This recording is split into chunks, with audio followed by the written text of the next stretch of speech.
نحمده ونصلي على رسوله الكريم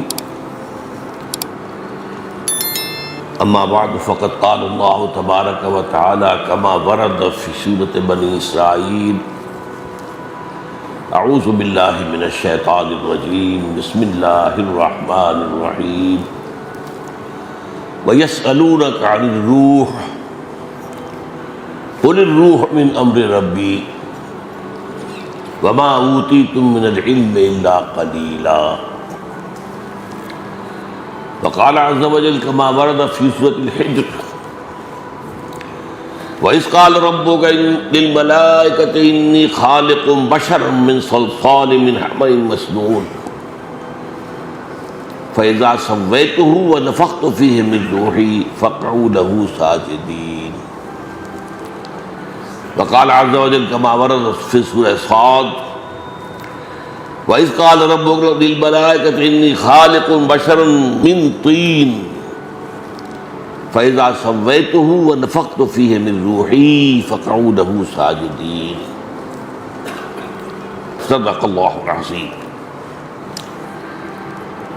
رب اشرح لي صدري ويسر لي أمري واحلل عقدة من لساني يفقهوا قولي اللهم ربنا الہمنا رشدنا واعذنا من شرور انفسنا اللهم ارنا الحق حقا وارزقنا اتباعه وارنا الباطل باطلا وارزقنا اجتنابه آمین یا رب العالمین۔ رمضان مبارک کے سلسلے میں جو گفتگویں ہوتی رہیں اس سال، ان میں خاص طور پر روح کی حقیقت کے بارے میں نے پہلے کے مقابلے میں قدر زیادہ وضاحت سے ذکر کیا۔ روح کے بارے میں بنیادی باتیں میں آج عرض کروں گا۔ پہلی بات تو یہ جانیے جو بارہا میں کہہ چکا ہوں، انسان کا وجود مرکب ہے اور اس کے دو حصے ہیں، ایک اس کا وجود حیوانی ہے، ایک وجود روحانی ہے۔ وجود حیوانی جسد اور جان دونوں پر مشتمل ہے،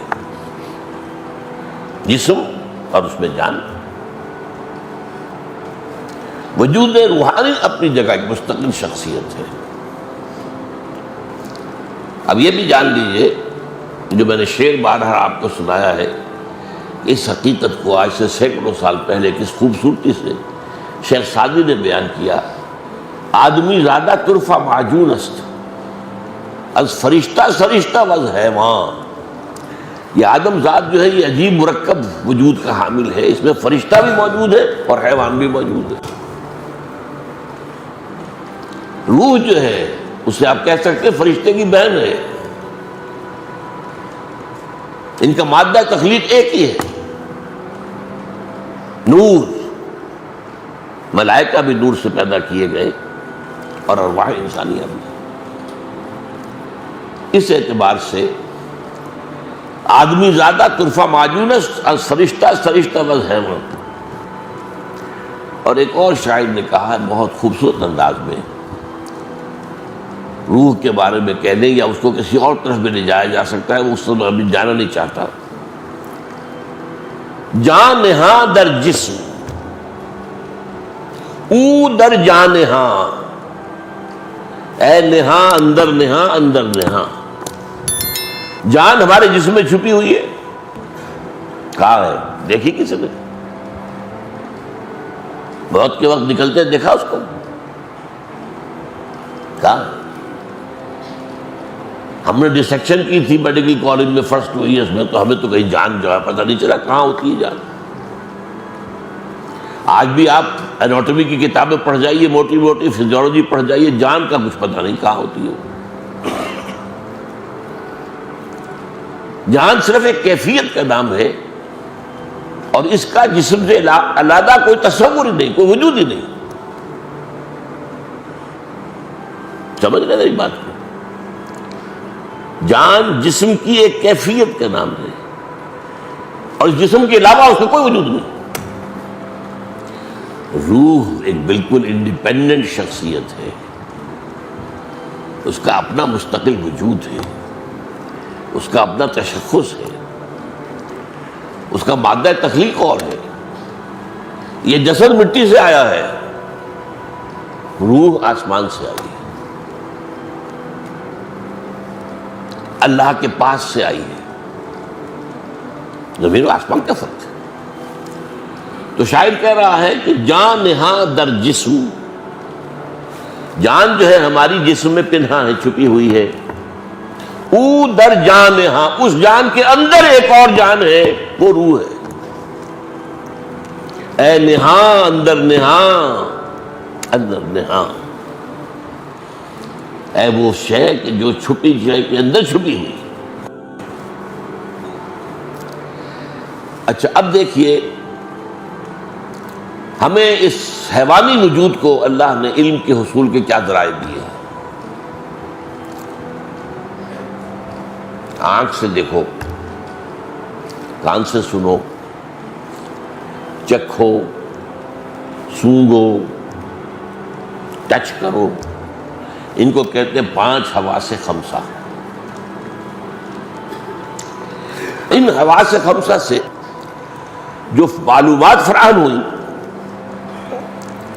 یہ یہاں پر ہمارے اس کھوپڑی کے اندر ایک کمپیوٹر رکھا ہوا، اور بہت بڑا کمپیوٹر ہے تو اتنا سا. آج کل تو آپ کو معلوم ہے کتنے چھوٹے چھوٹے کمپیوٹر آ رہے ہیں. یہ کمپیوٹر پروسیس کرتا ہے اس ڈیٹا کو. یہ دیکھا تھا، اس وقت یہ دیکھا تھا، پھر میموری میں ڈال دیتے ہیں. کمپیوٹر میں میموری ہوتی ہے، پھر وقت آئے گا تو دوبارہ ریفر کریں گے، اس میموری کو نکالیں گے. کوئی نئی بات دیکھی ہے پھر اس کے ٹیلی کریں گے، کیا فرق نظر آیا، کوئی نتیجہ نیا نکالیں گے. یہ ہے جو انسانی علم، حیوانی علم ہے. یہ سارے فنکشن چھوٹے سے چھوٹے حیوان کے اندر موجود ہیں. ہاں کمیت کا فرق ہے، انسان کے ہاں یہ فنکشن بہت بلند گئے ہیں. ایوولوشن ٹری کے ٹاپ پر کھڑا ہے ہومو سیپینس. حیوانات کے اندر ہے، لیکن اب درجہ بدرجہ ہی ہوں گے نا. میں نے تو خود چونکہ یہ کیا تھا ایک تجربہ. ایک روز میں نے دیکھا کہ ایک کیڑا چل رہا ہے، وہ کیڑا جس کے اوپر بہت بال سے ہوتے ہیں، اور وہ یہ ہے کہ اندیشہ ہوتا ہے کہ آپ سے کہیں کھال سے مس کرے گا تو وہ خارش ہو جائے گی شدید، الرجی ہوگی. وہ جا رہا تھا، میں نے اس کے آگے ایک تنکا رکھ دیا. وہ رکا، پھر اس نے اپنی ڈائریکشن موڑ لی. کیا مطلب؟ احساس بھی ہوا اور ایک فیصلہ بھی کیا کہ آگے جو ہے رکاوٹ ہے، I have to turn my direction. میں نے پھر رکھ دی، پھر مڑا، پھر رکھا، پھر مڑ گیا. چوتھی مرتبہ رکھا تو اس کے اوپر سے گزرا. اس نتیجے پر پہنچ گیا کہ یہ رکاوٹ میرا پیچھا نہیں چھوڑ رہی. Now I have to overcome it. وہ چھوٹا سا کیڑا. یہی تو ہے نا ہمارا سارا علم جو ہے. اسی کو آپ 1,00,000 سے ضرب دے دیجیے، بس اللہ خیر سمجھ. ہم نے آنکھ کی مدد کے لیے دوربین ایجاد کر دی، ہم نے آنکھ کی مدد کے لیے خوردبین ایجاد کر دی. اصل شے تو آنکھ ہی ہے. یہ تو ایڈڈ معاملات ہے نا. دوربین ہے، یا دوربین کو بھی آپ آنکھ ہوگی تو دیکھیں گے نا. دوربین کے اندر آنکھ ہوگی تو دیکھیں گے آپ خوردبین کے اندر، مائکروسکوپ کے اندر. لیکن اسی طرح جان لیجئے روح کی اپنی آنکھیں ہیں، انڈیپینڈنٹ آف دیز آئیز. روح کے اپنے کان ہیں، انڈیپینڈنٹ آف دیز ایئرس. روح کی اپنی عقل ہے، انڈیپینڈنٹ آف دس عقل. یہ حیوانی عقل ہے، اس کھوپڑی میں رکھی ہوئی ہے. لیکن روح کے یہ تینوں چیزیں، ان کا تعلق قلب سے. قلب مسکن ہے روح کا، روح رہتی وہاں ہے. اب قرآن مجید میں سورہ حج کی ایک آیت ہے جو بہت اہم ہے، بہت اہم، بہت اہم. افلم یسیروا فی الارض، کیا یہ لوگ زمین میں سیر نہیں کرتے، چلتے پھرتے نہیں ہیں؟ فتکون لہم قلوب یعقلون بہا، پھر ہوتے ان کے دل جن سے وہ تعقل کرتے. دل سے عقل، دل کے اندر عقل ہے. قلوب یعقلون بہا، او آذان یسمعون بها، یا کان جن سے وہ سنتے ہیں. فإنها لا تعمى الأبصار، اس لیے کہ اندھی یہ آنکھیں نہیں ہوتی، اندھا دل کی آنکھ اندھی ہو جاتی. ابو جہل کی یہ آنکھ تو اندھی نہیں تھی، وہ تو جمال و جلال مصطفی کا مشاہدہ نہیں کر سکتا. ابو لہب کی تو یہ آنکھ نہیں تھی، وہ آنکھ کوئی اور آنکھ ہے. اب اسی کو دیکھیں، مضامین دو کم سے کم قرآن مجید میں دو جگہ ضرور آتے ہیں. یہ میرا ایک نقطہ ہمیشہ سے ہے. یہ سورہ اعراف کی آیت ہے. ہم نے انسانوں اور جنوں میں سے بہت سے ایسے لوگ پیدا کر دیے ہیں جو جہنم ہی کا ایندھن ہے، پیدا ہی کیے اس کے لیے. اور ان کی کیفیت کیا ہے؟ لہم قلوب لا یفقہون بہا، ان کے پاس دل ہے لیکن تفقہ نہیں کرتے، غور نہیں کرتے، سوچتے نہیں. لہم قلوب لا یفقہون بہا وَلَهُمْ أَعْيُنٌ لَا يُبْصِرُونَ بِهَا، ان کی آنکھیں ہیں پر دیکھتے نہیں ہیں. وَلَهُمْ آذَانٌ لَا يَسْمَعُونَ بِهَا، ان کے کان ہیں لیکن سنتے نہیں. أُولَٰئِكَ كَالْأَنْعَامِ بَلْ هُمْ أَضَلُّ، وہ تو چوپایوں کے مانند ہیں بلکہ ان سے بھی گئے گزرے. دیکھیں یہ آنکھیں میری بھی ہیں تو گدھے کی بھی ہیں، کتے کی بھی ہیں، گھوڑے کی بھی ہیں، بلی کی بھی ہیں. بعض سے حیوانوں کی آنکھیں ہم سے بہت تیز ہیں. بہت سے حیوان اندھیرے میں بھی دیکھتے ہیں، ہم نہیں دیکھ سکتے. یہ جو عقاب قسم کے جو ہیں پرندوں کے اندر شکاری، ان کی اتنی نگاہ تیز ہے، بہت بلندی سے زمین پر پڑی ہوئی سوئی کو بھی دیکھتے ہیں. ان کی بھی آنکھیں ہماری بھی ہیں، ان کے کان ہیں ہمارے بھی ہیں، ان کی بھی عقل ہے ہماری بھی عقل ہے. لیکن انسان ہونے کے ناطے ہمیں جو چیز دی گئی تھی وہ روح تھی. روح کے ذرائع، روح کا قلب، وہ اس کی عقل ہے، روح کی آنکھ ہے، روح کے کان ہے. اسی لیے کہا ہے اقبال نے، دم چیست قیامست شنیدی نہ شنیدی. دیکھو تم جب سانس لیتے ہو یہ کیا ہے؟ یہ ایک پیغام ہے، تم سنتے ہو کہ نہیں سنتے؟ ہر سانس بتا رہا ہے کہ اس کے ساتھ وابستہ ہے زندگی، یہ جب بند ہوا ختم ہو جائے گی. دم چیست پیامست شنیدی نہ شنیدی، در خاک تو یک جلوہ آمیخت نہ دیدی. تیری مٹی ہی میں ایک جلوہ بھی ہے، نور بھی ہے، دیکھتے نہیں ہو. دیدن دیگر آموز سنیدن دیگر آموز، اور دیکھنا سیکھو. اس آنکھ سے دیکھنا تو کتے کو بھی آتا ہے، بلے کو بھی آتا ہے، وہ بھی دیکھ لیتا ہے کار آ رہی ہے بچ جاتا ہے. دیدن دیگر آموز، انسان کا دیکھنا دیکھو اور وہ ہوگا روح کا دیکھنا. انسان کا سننا سنو اور وہ ہوگا روح کا سننا. اچھا اب اگلی بات سمجھیے. یہ جو دو وجود ہیں ان کی سورسز ایبسولیوٹلی ڈفرنٹ، اینڈ بلکہ یہ سمجھیے متضاد. حیوانی وجود اور وجود کے معنی جسم جمع جان، ان کا بریکٹ کر دیجیے، دو الگ الگ چیزیں نہیں ہیں. وہ مٹی سے بنے. اور یہ وہ نقطہ ہے جو سائنس اور مذہب میں متفق علیہ ہے. سائنس بھی یہی کہتی ہے اور اللہ کی کتاب بھی یہی کہتی ہے. روح اس کا اس خاک سے کوئی تعلق نہیں، وہ عالم امر سے آئی ہے، بلندیوں سے آئی ہے، وہ امر رب ہے، وہ اللہ کے پاس سے آئی ہے. زمین و آسمان کا فرق ہے. اب اس کے دو تقاضے اس کے ضمنی طور پر سمجھ لیجیے. ہمارے جسد حیوانی کو جو طاقت چاہیے، قوت، اس کے لیے جو غذا چاہیے کہاں سے آتی ہے؟ یہاں سے جسد حیوانی آیا. گندم آ گئی، چاول آ گئے، سبزیاں آ گئی. بکری کا گوشت کھایا تھا تو بکری کو نے کیا کھایا تھا؟ بیری کے پتے کھائے تھے، اور کوئی گھاس پاک کھایا تھا؟ The ultimate source is earth, crust of the earth. روح کو بھی کی ضرورت ہے انرجی کی، اس کا تغذیہ اور تقویت کلام ربانی سے ہے۔ یہ روح ربانی ہے اور اس کی غذا کلام ربانی۔ نمبر 3، ان دونوں کے رجحان ایک دوسرے سے بالکل متضاد ہیں۔ جسم جہاں سے ہے اسی کی طرف جھکنا چاہتا ہے۔ زمینی مفادات، زمینی لذتیں، عالم سفلی کی چیزیں، انہی میں مگن، انہی کے اندر مگن، انہی کی طلب میں زندگی ہے، انہی میں بھاگ دوڑ ہے۔ روح کا رجحان اللہ کی طرف ہے۔ وہ جو ہم نے آیت پڑھی روزے اور رمضان کے ذکر میں، وَإِذَا سَأَلَكَ عِبَادِي عَنِّي فَإِنِّي قَرِيبٌ،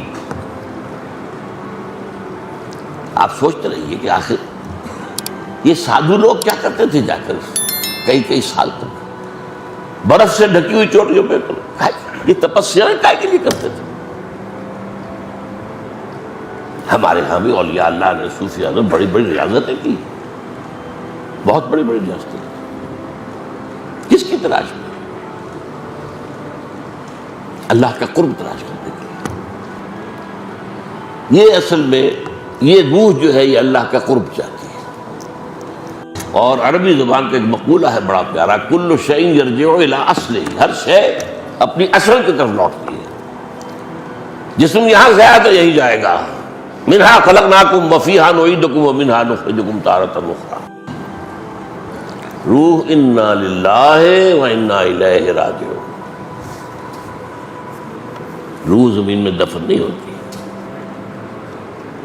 نہ یہ زمین کی شہ نہ زمین میں جائے گی۔ اب دیکھیے میں نے ایک آیت تو آپ کو سنائی، یسألونک عن الروح، سورہ بنی اسرائیل کی۔ اے نبی، یہ لوگ آپ سے روح کے بارے میں پوچھتے ہیں۔ قل الروح من امر ربی وما اوتیت من العلم الا قلیلا۔ اے نبی ان سے کہہ دیتے، روح میرے رب کا امر ہے، لیکن تمہیں علم میں سے سوائے تھوڑے حصے کے کچھ نہیں ملا ہے۔ تمہارے لیے خاص طور پر ان بحثوں میں الجھنا صحیح نہیں ہے۔ یہ بات سمجھ لیجئے، یہ ابدی قاعدہ نہیں ہے۔ قرآن مجید کا اولین مخاطب جو طبقہ تھا، جو قوم تھی، وہ فلسفی نہیں تھی، وہ پڑھی لکھی نہیں تھی، وہ تو امی، ان پڑھ، کوئی کتاب نہیں تھی ان کے پاس۔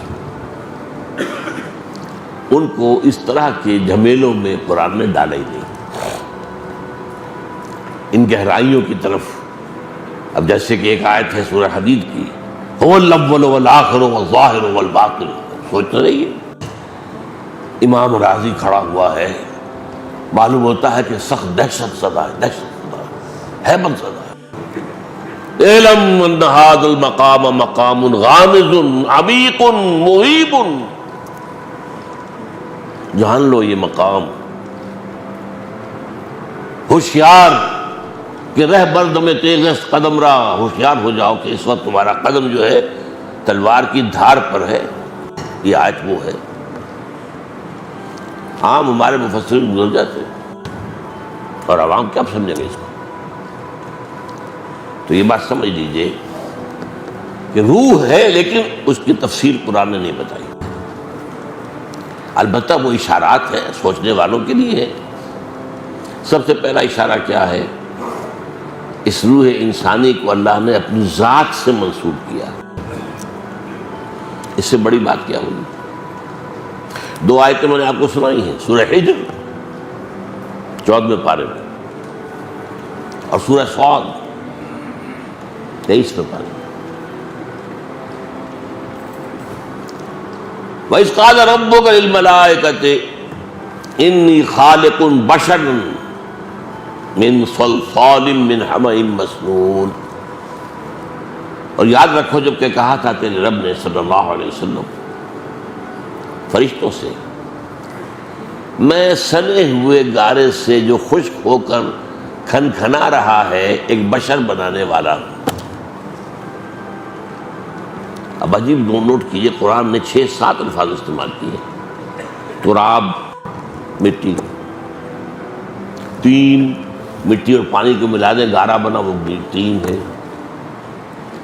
تین لازم، وہ تغاری جو آپ نے گارے کی بنائی تھی اس میں تھوڑی سی توڑی ڈال دیجئے، اس میں ڈھیس اٹھے گا۔ کچے گھر جو ہے لیپے جاتے ہیں پوتے جاتے ہیں اس گارے سے، اس میں جب لیس اٹھتا ہے تبھی تو پلسٹر کھائی رہتا ہے، ورنہ وہ پلسٹر پھٹ جائے گا، عام گارا تو نہیں کر سکتا ہوں۔ پھر وہ پڑا رہے تو اس میں سڑانگ پیدا ہو جائے گی، بدبو آئے گی، پھر اگر سوکھ گیا کھن کھلانے لگے گا۔ یہ 6 الفاظ آئے، من تراب من طین من تین لازب من حمأ مسنون من صلصال کالفخار من صلصال من حمأ مسنون۔ اب یہاں دیکھیں، یہاں بھی 2 الفاظ آئے ہیں۔ سورہ ہجر میں نے بتا دیا خالق بشرا من صلصال من حمأ مسنون۔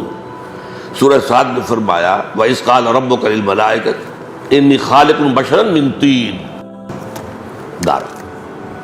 پھر دونوں جگہ کیا الفاظ ہیں، یہ ہے اصل شے، فَإِذَا سَوَّيْتُهُ وَنَفَخْتُ فِيهِ مِن رُوحِي فَقَعُوا لَهُ سَاجِدِينَ۔ تو جب میں اسے تیار کر دوں اور پھر اپنی روح میں سے اس میں پھونک دوں تو گر پڑنا اس کے سامنے سجدے۔ یہ ہے اس روح انسانی کی نسبت۔ اب یہاں علماء احتیاط کرتے ہیں کہ آپ یہ نہ کہ یہ اللہ کی روح ہے، اللہ کی روح میں سے، اللہ کی شان کے یہ شایان شان نہیں ہے کہ اس میں سے کوئی چیز نکلے، حالانکہ یہ بات صحیح نہیں ہے۔ کلام بھی تو اللہ کی ذات میں سے نکلتا ہے، کہاں سے نکلتا ہے؟ قرآن اللہ کا کلام کہاں سے نکلا؟ خرج من ایل، ایک حدیث میں الفاظ آئے خرج من ایل۔ اللہ تعالیٰ کی خدمت میں تحفہ اس سے بہتر کوئی پیش نہیں کیا جا سکتا جو خود اس کے اندر سے برآمد ہوا ہے۔ قرآن پڑھو کھڑے ہو کر خوشرانی کے ساتھ، سناؤ اللہ، جیسے اللہ کے رسول کہتے تھے، فرمائش کر کے مجھے سناؤ قرآن۔ اور عبداللہ ابن مسعود کہتے ہیں میں نے کہا حضور میں آپ کو سناؤں، آپ پر تو قرآن نازل ہوا ہے۔ فرمایا ہاں لیکن مجھے دوسروں سے سن کر کچھ اور ہی لذت محسوس۔ اللہ بھی سنے گا، حدیث میں ہے قیامت کے دن جو عالم باعمل ہوگا، جو اللہ کے دین کی شرطوں کو پورا کرتا ہوگا اور پھر بہت اچھا خوش رہان قاری بھی ہوگا، اللہ فرمائیں گے قرات کرتے رہو کرتے رہو کرتے رہو، جب تک کرتے رہو گے تمہارے درجے بلند سے بلندتر ہوتے چلے جائیں گے۔ ہونا ہے تو انی خالق بشرا من صلصال من حمأ مسنون یا انی خالق بشرا من طین فَإِذَا سَوَّيْتُهُ وَنَفَخْتُ فِيهِ مِن رُوحِي فَقَعُوا لَهُ سَاجِدِينَ۔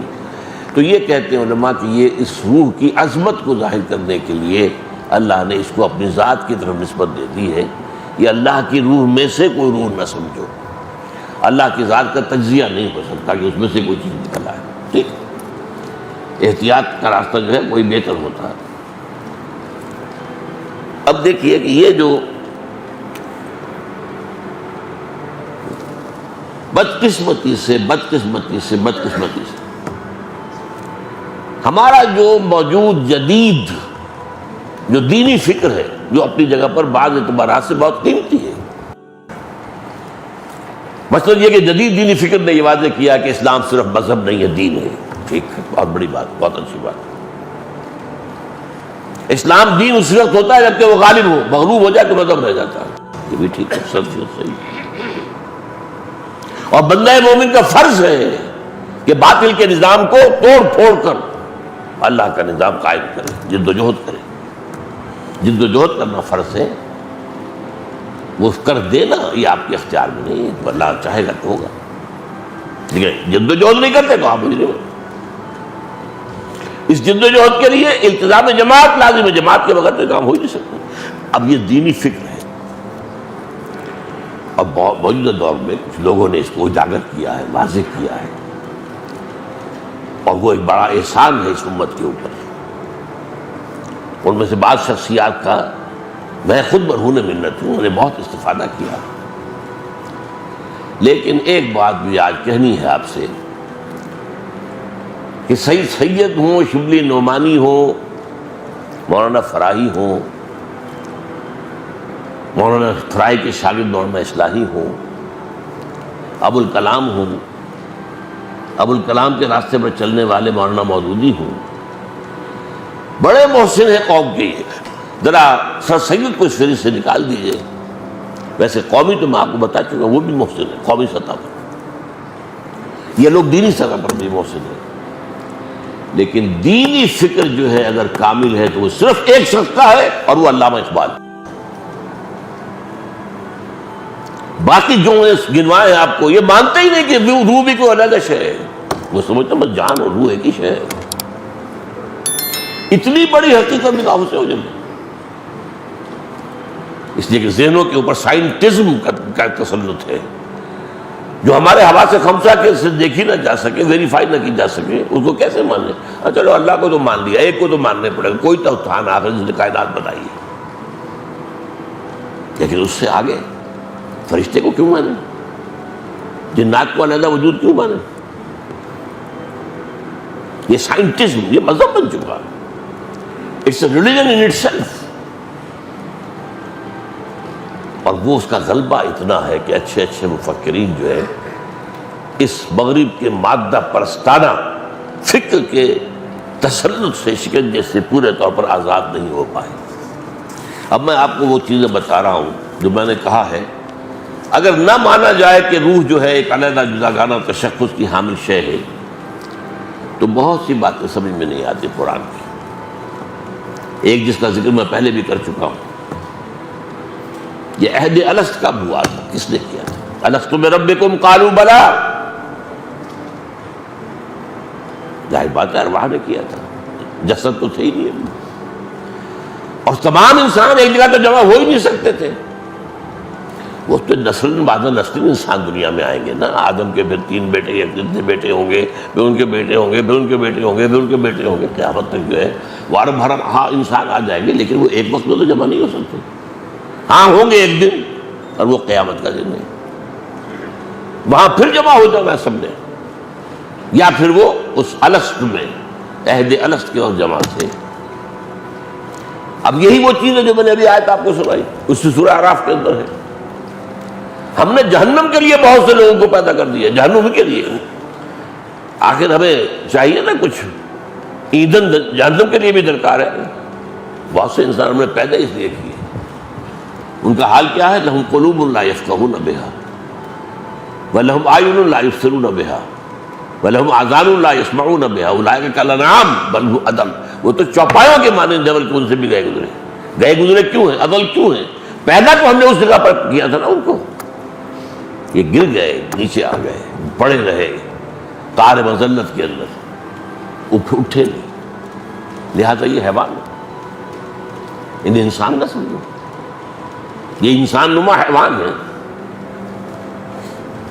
اچھا، نمبر 2 چیزیں. یہ حدیث جو ہے حضرت ابو ہریرہ سے ترمذی میں موجود ہے. حضور سے پوچھا گیا متى وجبت لك النبوت یا رسول اللہ، اے اللہ کے رسول آپ کو نبوت کب ملی؟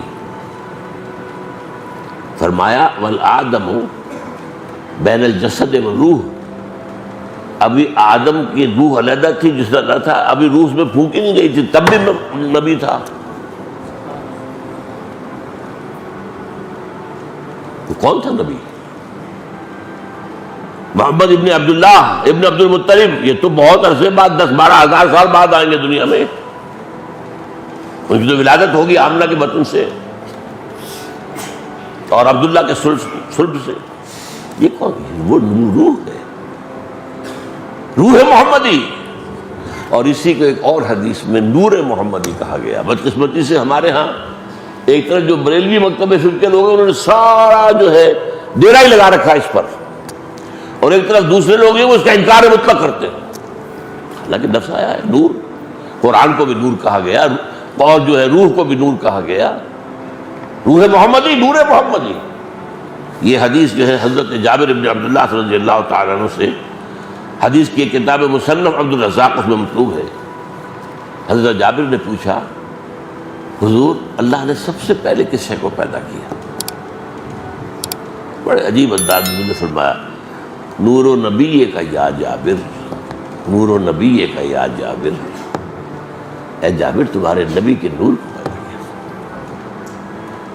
اب اس پر جو ندے چڑھا رکھے ہیں صوفیوں نے، ان کا میں مانتا نہیں ہوں، وہ کہتے ہیں اس نور سے سب ساری دنیا بن نہیں، پتہ نہیں، وہ تو ارواح تمام انسانوں کی علیحدہ اس وقت بھی تھی، لیکن ارواح کے اندر بھی شان تھی۔ حضور کی جو روح ہے اس کی اپنی شان تھی، ابراہیم کی روح کی اپنی شان تھی، موسیٰ اور عیسیٰ کی ارواح کی اپنی اپنی شانیں تھیں، لیکن سب سے اونچی شان اور سب سے پہلے مخلوق اس عالم امر میں حضرت حضور صلی اللہ علیہ وسلم کی روح مبارک ہو، تو اس میں کون سا حرج کی بات ہے؟ کہاں کا شرک آ گیا اس میں؟ دیکھیے میں فرق کیا کرتا ہوں، ایک ایک بات علمی طور پر جاننا، ایک ہے شرک۔ ہم فرشتوں کو مانتے کہ نہیں کہ فرشتے موجود ہیں چاروں طرف؟ صحیح حدیث ہے، مجتمع قوم فی بیت من بیوت اللہ یتلون کتاب اللہ ویتدارسونہ بینہم الا، نہیں جمع ہوتے کچھ لوگ اللہ کے گھروں میں سے کسی گھر میں قرآن کو پڑھنے اور مذاکرہ کرنے میں، الا غشیتہم الرحمہ ونزلت علیہم السکینہ وحفتہم الملائکہ، لیکن ان کے اوپر اللہ تعالیٰ کی سکینت نازل ہوتی ہے، خشیت ان کو ڈھانپ لیتی ہے، اور فرشتے ان کے گرد گھیرا باندھ دیتے ہیں۔ وذکر اللہ فی من عندہ، اللہ ذکر کرتا ہے ان کا، دیکھو فرشتوں تم نے کہا تھا یہ فساد مچائے گا، دیکھو میرے بندے میرے گھر میں بیٹھے میری کتاب پڑھ رہے ہیں۔ وذکرہم اللہ فی من عندہ، ملائکہ مقربین میں جا کے ذکر ہوگا، فرشتے ہیں، اچھا فرشتے تو میرے ساتھ دو موجود ہیں۔ اس کو ماننے سے شرک نہیں آیا، میں فرشتے سے کہوں یہ میرا کام کر دو یہ شرک ہو جائے گا۔ دعا اللہ کے سوا کسی سے نہیں۔ اسی طرح شاہ ولی اللہ دہلوی کا کہنا یہ ہے کہ اولیاء اللہ، اللہ کے بہت نیک بندے جو ہیں، ان کی ارواح کو اللہ تعالیٰ ان کے انتقال کے بعد ملائکہ اسفل کے طبقے میں شامل کر دیتے ہیں۔ یہ میں بتا دوں بہن بھائی ہیں، یہ فرشتے اور روحیں جو ہیں بہن بھائی ہیں، ایک ہی مادہ تخلیق ہے دونوں کا، نور۔ اولیاء اللہ کا انتقال جب ہو جاتا ہے تو اللہ ان کی ارواح کو ملائکہ اسفل، سب سے نچلے درجے کے ملائکہ، اونچے نہیں ہیں، یہ ان کے طبقات ہیں، سب سے نیچے والے ملائکہ وہ جو اس زمین کا کاروبار کنٹرول کر رہے ہیں، ملائکہ اسفل ان میں شامل ہو جاتے ہیں، گویا کہ اللہ تعالیٰ کے سول سروس میں ریکروٹ ہو گئے۔ اس بات کو کوئی مانے نہ مانے اس کو اختیار ہے، لیکن اس کو شرک کہنا یہ ظلم ہے۔ ہاں ان کو پکارو گے وہ شرک ہو جائے گا، یا شیخ عبد القادر شیخ اللہ، یہ شرک ہے، اس میں کوئی شک نہیں۔ لا تدعوا مع اللہ احدا، ہرگز مت پکارو اللہ کے ساتھ کسی اور کو، پکارنا اس سے، تم دعا کرو اللہ سے۔ یہاں تک آتا ہے کہ حضور نے فرمایا کہ جوتی باندھنے کا تسمہ بھی اگر تمہیں چاہیے تو اللہ سے مانگے، اللہ مجھے دے دے۔ اب مجھے اس سے کیا غرض ہے؟ اللہ کسی فرشتے کو بھیج دے انسانی شکل میں، لو بھائی تسمہ، کسی روح کو دے دے بھیج دے، وہ دے لو بھی لے لو، یہ مجھے غرض نہیں ہے، مجھے پکارنا اللہ، دعا ندا دو اللہ۔ میں ابھی ذکر کر چکا ہوں اس میں کہ قیامت کے دن جو ہے تمام انسان پھر کھڑے ہوں گے اللہ کے سامنے، یوم یقوم الروح والملائکۃ صفا لا یتکلمون الا من اذن له الرحمن وقال صوابا۔ یہ سب آ گئے دوبارہ۔ دنیا میں تو یہ آئے تھے سیکوینس کے ساتھ، کوئی آج سے 10,000 سال پہلے آیا تھا، کوئی 9,000 سال پہلے، کوئی 8,000 سال پہلے، وہ چلیے قریب، اور ابھی کوئی بہت سے وہ آنے ہیں، وہ ایک دم جمع ہو جائیں گے۔ سورہ کہف میں فرمایا، یہ نقشہ دیکھیے، نقشہ دیکھ لیجیے، اللہ کے آمنے صفے بنی ہوں گی، فرشتوں کی صفے اور ارواح انسانیوں کی صفے۔ ارواح کے بارے میں تو حدیث بہت بھی، الارواح جنود مجندہ، لشکروں کے معنی نہیں۔ اللہ فرمائے گا لقد جئتمونا کما خلقناکم اول مرہ، آ گئے ہو نا ہمارے پاس جیسے کہ ہم نے تمہیں پہلی مرتبہ پیدا کیا تھا۔ پہلی تخلیق تھی عالم امر میں، عالم ارواح میں، اور وہ بیک وقت سب کی تھی، بابا آدم سے لے کر آخری آدمی تک جو دنیا میں آئے گا سب کی ارواح کی۔ دوسری تخلیق ہوئی ہے مرحلہ وار، ہر شخص کی ماں کے پیٹ میں، جب وہ 120 دن کا جنین بن گیا، ایمبریو آف 120 days، ثم یرسل الملک فینفخ فیہ الروح، پھر فرشتہ بھیجا جاتا ہے جو اس میں روح ڈھونڈ دیتا ہے۔ اب یہ تخلیق ثانی ہو گئی، آ گئے نا ہمارے پاس، کما خلقناکم اول مرہ۔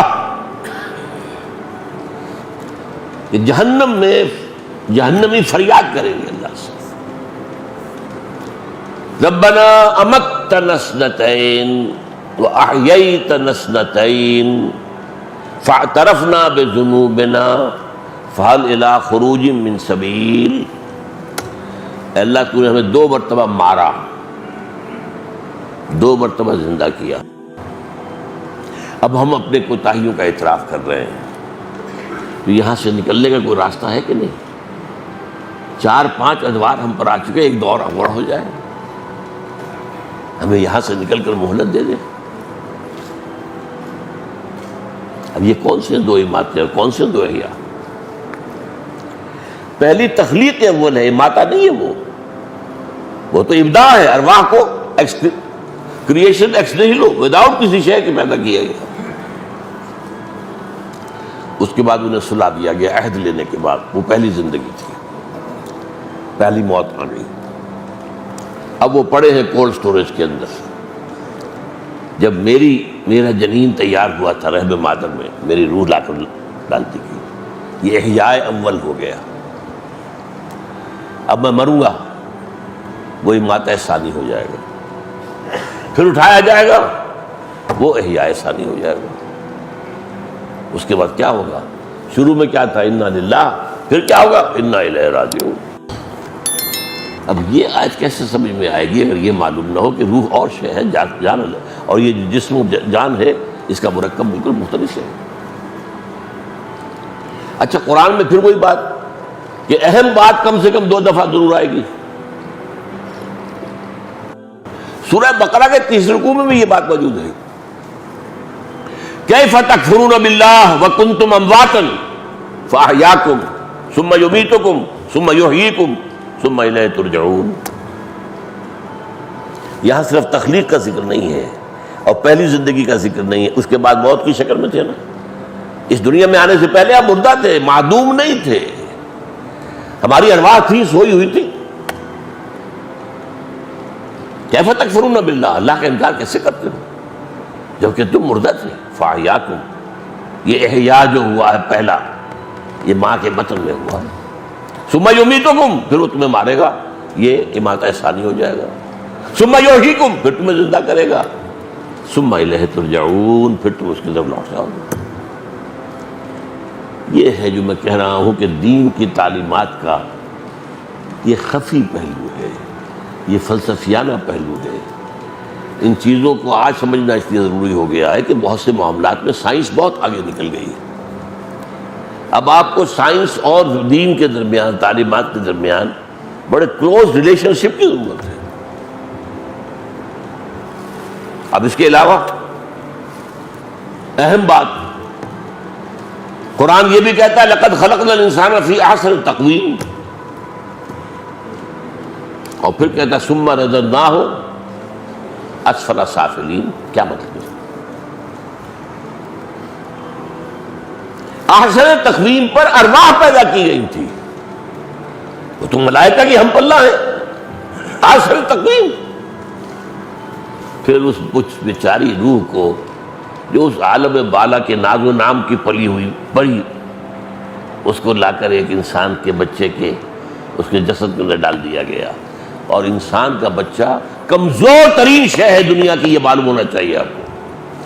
حیوانات کے بچوں کا کیا ہوتا ہے؟ بکری نے ابھی بچہ دیا، چند منٹ لگیں گے اس کو، وہ ٹانگیں ذرا اس کی لڑکھڑائے گی، وہ کھڑا چل رہا ہے۔ بچڑے، کٹے اور جانور، انڈے میں سے نکلا ہے وہ چوزا، بھاگ رہا، دوڑ رہا، چل رہا، انڈے میں سے وہ نکلا، نکلتا ہی۔ یہ جو کمزور ترین یہ انسان کا بچہ ہے، وہ روح لا کر اس میں ڈال دی گئی، باندھ دی گئی اس کے ساتھ۔ اب اس کا کام یہ ہے کہ اسے جو اس جسم مل رہا ہے اس دنیا کے اندر، اس کے ذریعے سے نیکیاں کمائے تاکہ اپنے مقام پر دوبارہ پہنچ جائے۔ کسی نے تمہیں پہاڑ پر سے گرا دیا ہے، اب تمہیں چڑھنا پڑے گا، ذرا چڑھائی میں محنت لگے گی نا۔ تمہارا مقام تو بہت بلند تھا، فرشتوں سے بلند، لیکن وہاں سے اب گرا کہاں دیے گئے؟ ظاہر بات ہے فرشتوں سے نیچے جنات ہیں، جنات سے نیچے یہ سارے حیوانات ہیں زمین کے، اور ان میں ایک انسان بھی ہے۔ اور میں بتا چکا ہوں آپ کو کہ تمام حیوانات میں ضعیف ترین بچہ وہ انسان کا ہوتا ہے۔ کتنا وقت لگتا ہے اسے، کس طرح اس کو چلانے کے لیے، چلانا سکھانے کے لیے جو پاپڑ بیلنے پڑتے ہیں، اس کو بولنا سکھانا پڑتا ہے، وہ کس قدر ضعیف۔ تو یہ اب دونوں باتیں ٹھیک ہو گئی۔ اسی طرح قرآن یہ بھی کہتا ہے ظلوم ہے انسان، جہول ہے انسان، خلق حلوا، بہت جلدی پسند ہے، اجرت پسند ہے، اور بہت ہی تھڑ گرا ہے۔ یہ ساری کس کے لیے کہی جا رہی ہے؟ جو اشرف المخلوقات ہے۔ کیوں؟ یا یہ غلط ہے یا وہ غلط ہے؟ نہیں بھائی، دونوں صحیح ہے۔ اپنی خلقت کے اعتبار سے ظلوم بھی ہے، جہول بھی ہے، عجول بھی ہے، حلوع بھی ہے۔ اپنی فطرت کے اعتبار سے، روح کے اعتبار سے بلند ترین ہے۔ دونوں چیزیں اپنی جگہ۔ اور اسی سورہ احزاب کے اندر یہ جو فرمایا گیا، ہم نے امانت پیش کی آسمانوں پر، زمین پر، پہاڑوں پر، کسی نے اٹھانے کا حوصلہ نہ دکھایا۔ حملہ الانسان، یہ امانت کون سی ہے؟ یہی روح ربانی، جنات میں نہیں ہے یہ۔ ویسے جنات کی تخلیق ہم سے بلندر سطح پر ہوئی ہے، آگ سے بنائے گئے، وہ اس کائنات میں بہت دور دور تک جا سکتے ہیں۔ میرے نزدیک سمائے دنیا تک تو ان کی رسائی ہے، وہ جاتے ہیں۔ ہمیں تو بڑے بڑے جو ہے میزائل بنانے پڑیں گے، کیا کیا بنانا پڑے گا، کچھ ارب ڈالر سے جو ایک مشین بنتی ہے جو جاتی ہے، تو وہ بھی خلا کے ابتدائی جگہوں میں ٹکرے مار کے آ جاتی ہے۔ اس کیا کرنا، چاند پر اتر کے بڑا کمال کیا۔ یہ فرشتے یہ جاتے ہیں، یہ تو آسمان کے سمائے دنیا پر جا کر فرشتوں کی سرگوشیاں سنتے ہیں۔ یسترقون السمع، سنتے ہیں، چرا لیتے ہیں، اور وہاں سے آ کر اپنے کاہن جو زمین پہ بیٹھے ہوئے ہیں، اپنے دلال، ان کو بتاتے اب یہ ہونے والا ہے، اور وہ اس کے بنا پر پیش گوئی کرتے ہیں، اپنا دھندا چلاتے ہیں۔ جیسے کوئی آپ کا سول سیکرٹری اسلام آباد میں آپ کا دوست ہے، وہاں سے آپ کے تبادلے کا حکم ہے، ٹائپ ہو گیا، اس نے تو بتا دیا، وہ ہو گیا تبادلہ فیصلہ۔ ابھی وہ آئے گا آپ تک پہنچنے میں، وہ ٹائپ ہوگا، پھر دستخط ہوں گے، پھر ڈسپیچ ہوگا، پھر وہ آئے گا، پھر آپ تک پہنچے گا، لیکن وہ آپ نے اس کو بتا دی۔ یہ کام جنات کرتے ہیں، یسترقون السمع، وہ سنتے ہیں بیٹھ کر سرگوشی۔ تو یہ، لیکن یہ ظاہر بات ہے کہ اسی لیے تو اس کو عزازیل نامی جن کو جو ہے دھوکہ لگا، انا خیر منہ، میں اس آدم سے بہتر ہوں، خلقتنی من نار و خلقتہ من طین۔ اسے اس روح کا علم نہیں تھا، وہ انسان کو صرف گارے سے سمجھ رہا ہے، اور گارا یقیناً کمتر ہے آگ سے، یہ بات تو غلط تھی اس کی۔ تو انسان کی یہ جو ہے حیوانی جو اس کا وجود ہے، وہ تو گارے سے بنا ہے، اور وہ آگ سے بنا ہے، لہذا وہ اصل ہے اس تخلیق خلقت کے اعتبار سے۔ لیکن فطرت میں جو روح ربانی پھونکی گئی ہے انسان میں، اس کا جو بلند مقام ہے، جس کی وجہ سے اللہ اسے اپنی ذات کی طرف منسوب کرتے ہیں۔ اب آخری بات یہ، اس روح کا ذات باری تعالیٰ کے ساتھ تعلق کیا رکھتا ہے؟ روح کا اللہ کی ذات کے ساتھ تعلق، ویسے ایک بات پہلے نوٹ کر لیجئے، ذات و صفات باری تعالیٰ کے بارے میں کوئی بھی مثال صحیح مکمل نہیں ہو سکتی۔ ہمارا ذہن، ہماری منطق، ہمارے الفاظ، ہماری زبان بنی ہے ہمارے مشاہدات سے۔ تو جو مابعد طبیعیاتی حقائق ہیں، میٹافزیکل ٹروتھس، وہ ہماری زبان کے اندر ادا نہیں ہے۔ اس لیے قرآن میں مثالیں، اللہ نے اسی لیے یضرب اللہ الامثال للناس، ایک بات جیسے کہ ہے سمجھ میں نہیں آتی، مثال سے ذرا سا قریبی تاثر دے دیا جائے۔ تو بعض صوفیہ نے بہت عمدگی کے ساتھ اس کو بیان کیا ہے. اس روح کا اور ذات باری تعالیٰ کا تعلق وہی ہے جو سورج اور اس کی کرن کا ہے. سورج سے کرن نکلی ہے، کتنے کروڑ میل آ گئی ہے زمین تک، لیکن کیا اس کا رشتہ سورج سے منقطع ہوا ہے؟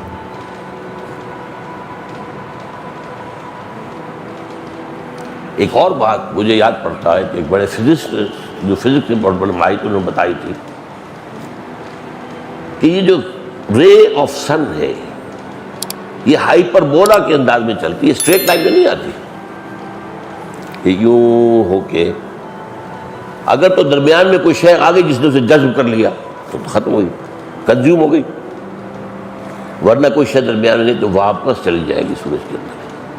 انا للہ و انا الیہ راجعون.